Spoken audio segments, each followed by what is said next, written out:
Brought to you by Agilus Diagnostics.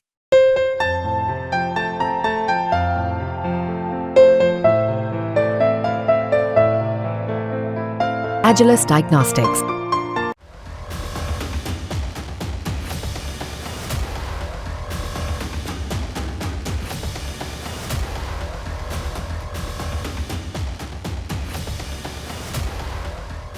दक्षिण Africa ने चीन के सामने वो कर दिया जिसकी किसी ने कल्पना नहीं की थी, और ये तब हुआ है जब चीन में 50 अफ्रीकी देशों के साथ एक महा बैठक होने जा रही है।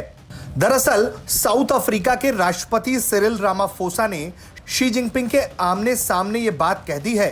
चीन के साथ लगातार दक्षिण अफ्रीका का ट्रेड डेफिसिट बढ़ता जा रहा है।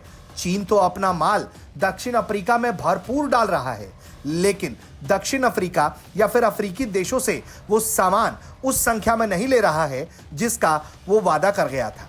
शी जिनपिंग को जिस तरह से रामाफोसा ने इस बात को सोचने पर मजबूर कर दिया है, वो इसलिए भी महत्वपूर्ण है क्योंकि आखिरी चीन अफ्रीका कॉरपोरेशन समिट जब 2021 में हुई थी, तब चीन ने यह वादा किया था कि वो तकरीबन $300 बिलियन का अफ्रीकी सामान खरीदेगा, जो अब तक पूरा नहीं हो पाया है। अब ऐसे में शी जिनपिंग आगे का रास्ता अगर अफ्रीकी देशों में तलाश रहे हैं तो यकीनन ये उनके लिए काफी बड़ी चुनौती साबित होगी, क्योंकि जिस तरह से सिरिल रामाफोसा ने दक्षिण अफ्रीका और अफ्रीकी देशों के सामान खरीद में आई कमी को लेकर चीन के सामने चिंता व्यक्त की है, उसने चीन के अंदर बेचैनी पैदा कर दी होगी।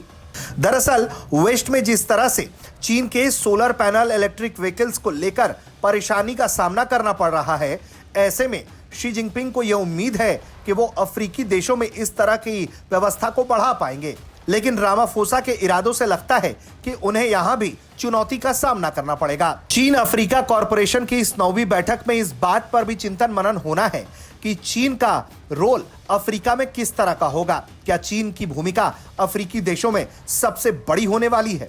और सबसे बड़ी चिंता तो इसलिए भी है क्योंकि कई अफ्रीकी देशों में कर्ज का बोझ बढ़ता चला जा रहा है, और ऐसे में चीन किस तरह से इस विषय को संबोधित करता है, ये सबसे बड़ी चुनौती है। रामाफोसा ने इतना ही नहीं, ये भी कहा है कि सस्टेनेबल मैन्युफैक्चरिंग और जॉब क्रिएटिव इन्वेस्टमेंट की तरफ सबका ध्यान होना चाहिए। साल 2023 की बात करें तो साउथ अफ्रीका चीन को मात्र $12.5 बिलियन का ही सामान बेच पाया। वहीं चीन ने दक्षिण अफ्रीका को तकरीबन 25 बिलियन का सामान बेचा। ये तकरीबन 50% का गैप है, और यही वजह है कि काफी चिंता के साथ रामाफोसा ने चीनी राष्ट्रपति के सामने ये बात कही है। हालांकि चीन की तरफ से लगातार इस बात का आश्वासन दिया जा रहा है कि अफ्रीका की तमाम चिंताओं पर चीन का ध्यान है और वो इस दिशा में काम भी कर रहा है, लेकिन जिस तरह से रामाफोसा ने चीनी राष्ट्रपति के सामने यह बात कह दी है, उससे यह माना जा सकता है कि अफ्रीकी देशों की जो चिंता है वो अब चीन के लिए परेशानी का सबब बनती जा रही है। ब्यूरो रिपोर्ट, भारत तक।